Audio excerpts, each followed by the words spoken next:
Hi, Patrick here. Have Cheetah Will View, and it's Saturday. It is Christmas week as well, and a funny thing happened on the way to the TV. I was supposed to be watching Promising Young Woman, which I will, and I was supposed to be watching Saint Maud, and I will, but I decided to watch something a little different today.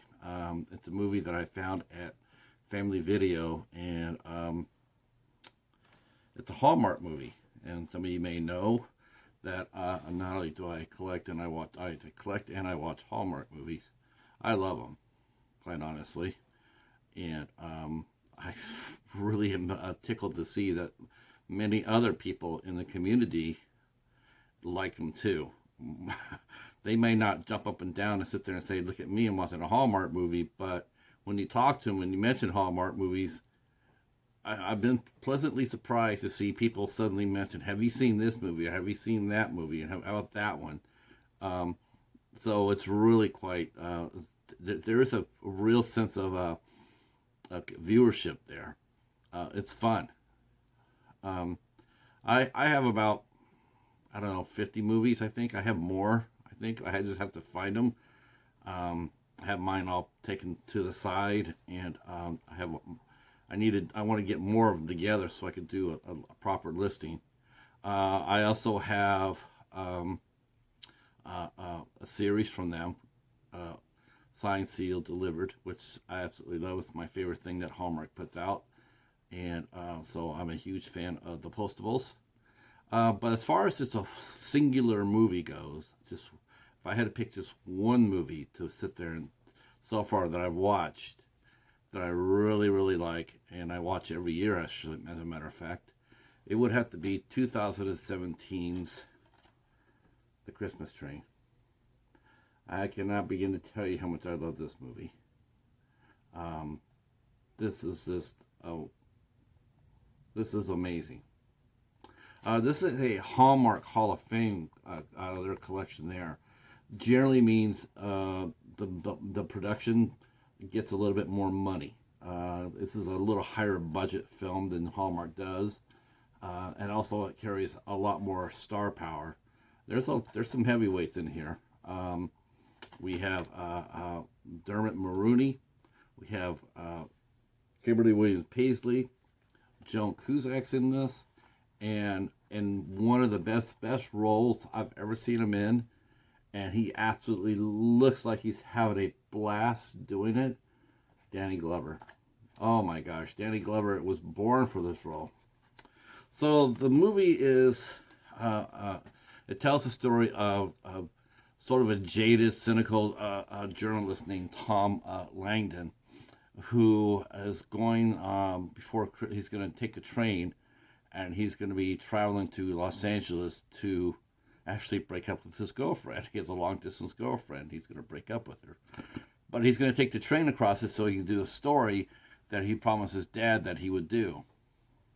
And so as he gets to the train station, he starts meeting all sorts of nice people. A lady who appears to be a psychic, a gentleman who used to work on the trains. He still rides them. He's still very dedicated to the train. He meets a widower named John Kelly, and so that's his journey. He's going to get on the train. He's going to write about his experience. Little does he know is that famed movie director Max Powers has and his assistant Eleanor have also climbed on the train, and and and Max is talking Eleanor into writing a movie.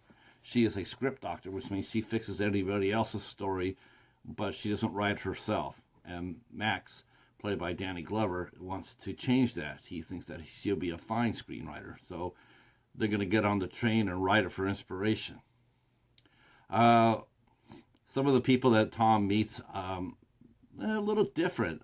You have Joan Cusack, who plays Agnes, who looks to be a little bit of a busybody. Then we have a young couple in love, Steve and Julie. They're in love, so they're eloping. and he had some really cool train employees. We have Roxanne, who's been riding the train for over 20 years. She's a dedicated conductor. You have Kenny Kwan, played by Nelson Wong, who is he's a wise bartender. He's pretty knowledgeable, and he's always very chipper. So you got a whole train full of fun, and as they pull out, Tom manages to meet Max Powers at the bar, and they just have a drink. And Max suggests that since he's doing, Tom's doing a story on the train, maybe he could get together with his writer Eleanor and come up with an idea and collaborate. And Tom mentions that he pretty much works alone, but at least to have dinner with Max.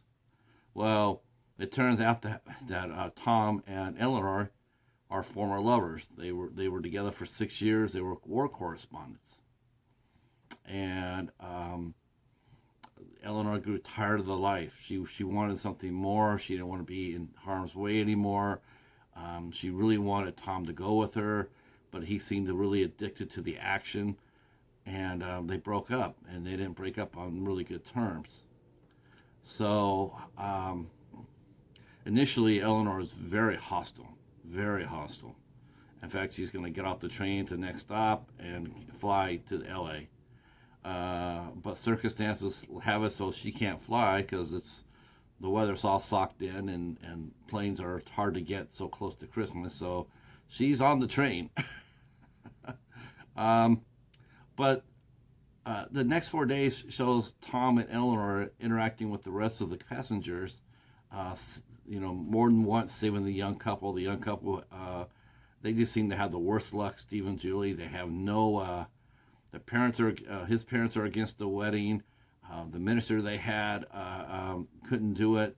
Fell down, broke his arm.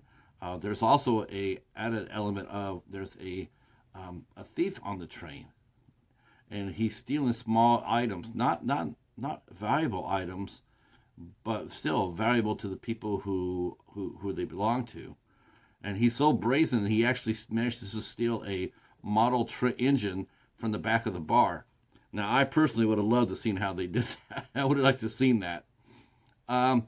So as the train goes on, Eleanor and Tom slowly grow together, and that survives, and that even includes surviving a visit from Tom's girlfriend, who manages to surprise them 2 days before by flying out and meeting the train, and she wants to get married to Tom. She actually proposes to Tom, and Tom's like, he's not really feeling that.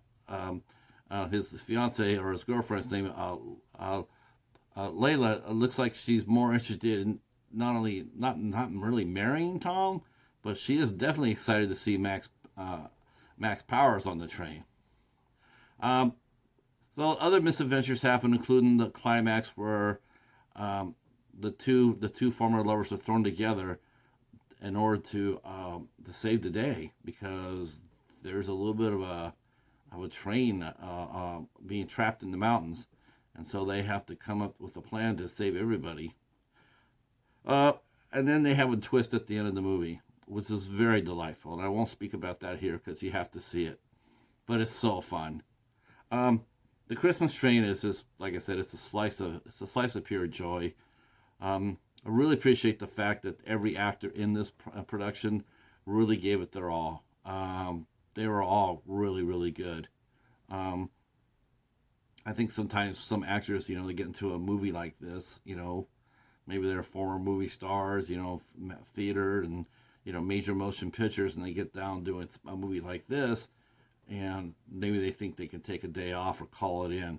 But I can tell you right now that The Christmas Train is not one of those movies.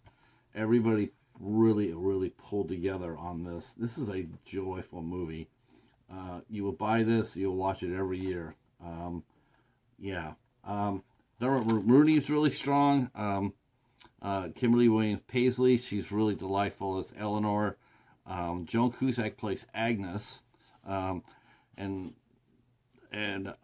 Danny Glover, of course, is the famed director Max Powers. Now, you might notice in this movie, this is from 2017, and I noticed this too in Shooter.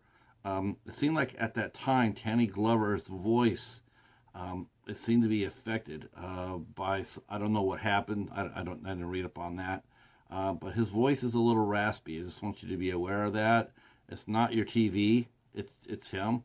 But you might have to turn up your TV just a little bit higher so you can hear his voice a little bit. It doesn't take away from his performance at all. In fact, quite honestly, he steals the show. You'll love his Max Powers. Just a hoot. I will have to mention some of the other actors I really like because they really put on a really wonderful performance. I'll start with Holly Alyssa, who played Lila. That's the girlfriend. Now I've seen Holly Alyssa's name before, and it wasn't until I spoken around that I saw that she used to do quite a few creature features on the Sci-Fi Channel. That name popped up there, and yeah, she did a lot of the creature features. But she's really delightful in this movie too. She's very cute. Next we have Anthony Conachoi, who plays Steve. When I saw him, I actually thought, and the girl who plays his fiance, Kristen Zinn. One, I thought he looks like honestly he looks the dead on like son of Victor Garber. In fact, I actually when I saw it, that's what I thought. I thought, okay, Victor Garber had a son, and he's in the movie, he's in the business because he looks just like him. Maybe a little taller, but he looks facially wise looks just like Victor Garber. Kristen Zinn, who plays Julie, she was a beautiful girl, and the chemistry between those two, wow, you would actually thought they were really husband and wife. Honestly, totally a total delight. Then we have some regular Hallmark actors that come in and do a lot of these movies. Jill Teed, who played Roxanne, she's done a lot of Hallmark movies as well as the lovely Karen Holness, who played Misty the Psychic. She's also appeared in a lot of Hallmark movies as well. Terrence Kelly played Higgins. That's the train man who's always looking out the window. You know, he's watching the weather. I think they probably could have played him back a little bit more and gave him something more to do than just do that. But that's my only small quibble about this whole entire movie.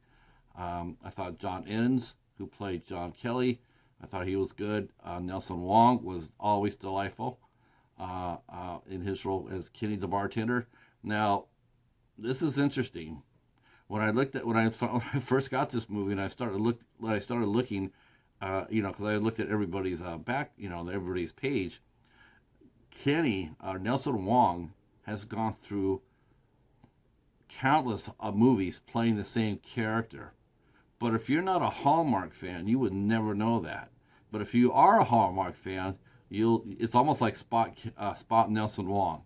You got to spot him in what he's doing. He might be a bartender, he might be a singer, he might be he might be playing a mayor, he might be playing, but he's playing the same person in every movie, and that's really fun.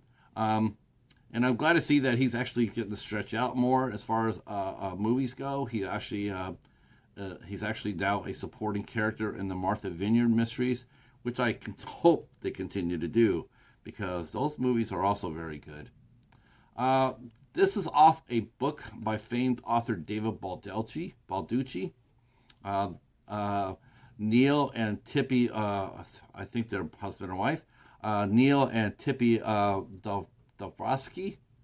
They adapted David Balducci's book, The Christmas Train, and they made it their own.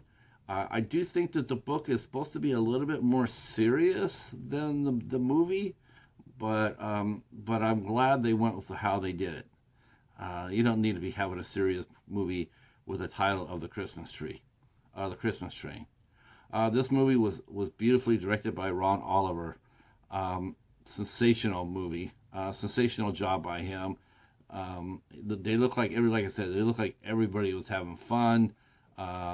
And Ron Oliver's he's no Johnny Come Lately to Christmas movies. He's made several others, including Christmas Everlasting, Christmas at the Plaza, a timeless Christmas, and this year he made one called The Housewives of the North Pole, which sounds really cute. All right, so that's the review for today. Um, the Christmas train. I'm sure you'll be able to find this on eBay or Amazon, or if not, Hallmark.com. It won't be hard to find. Once you watch it, it'll be a staple among your Christmas watching. Every year you'll be watching this movie, if not twice. All right, well, that's it for us. Just like to encourage you to give us a sub. Hit the notification bell, let you know when we're dropping a new review.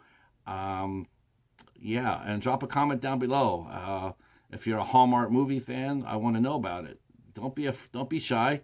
Stick your hand up, and then drop a comment down there. Tell us which movies you like. What's your favorite? In fact, when you do your comments, drop down your 3 favorite Hallmark movies. We'll see if we watch them as well. All right, that's it for me and the Cheetah. We will see you on the Flippity Flip on the midnight hour tomorrow night at 10 o'clock. I guess I am now hosting it. I did not know that till like 10 minutes ago before I went up and 16 minutes ago. I did not know that, so I'll be hosting it on the show tomorrow. All right, that's it for us. Peace.